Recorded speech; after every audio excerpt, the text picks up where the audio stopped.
All right, question 5. We have an 820 Newton Marine in basic training. Climbs a 12-meter vertical rope at a constant speed in 8 seconds flat. What is the power output of this Marine? Okay. So power. Okay. We need our equations for power.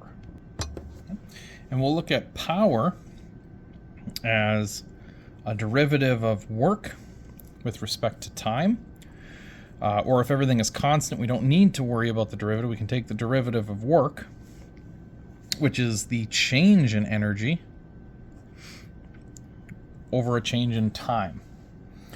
Okay, so being that there's nothing to take a derivative of, and everything is at a constant speed, we can knock it out like that and have the change in energy being divided by that change in time being the power output.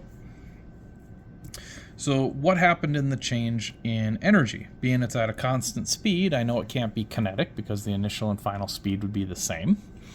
Doesn't seem to be a spring involved in this problem, so the only change in energy that I see would be the gravitational potential. So I would have an mg y final minus an mg y initial, and we're going to divide that by the change in time. And it told us they did this in 8 seconds. So the change in time, of course, would be 8 seconds. Okay.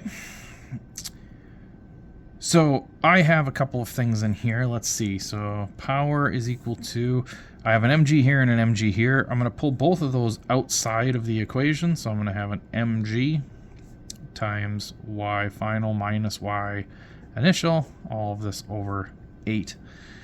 Now mg, that's just the force of gravity. That's the weight of the Marine.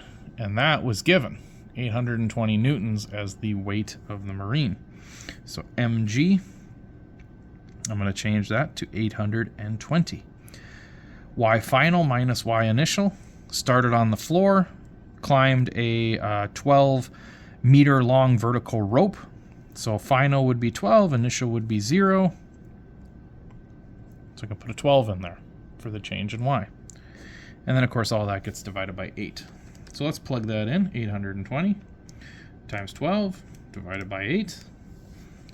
And we get a power output of 1,230 watts. Okay, watts of power. If you don't want to use watts, you can also use joules per second because it's energy over time. Joules per second also works. There's a couple other ones for energy, and this one we're going to use watts.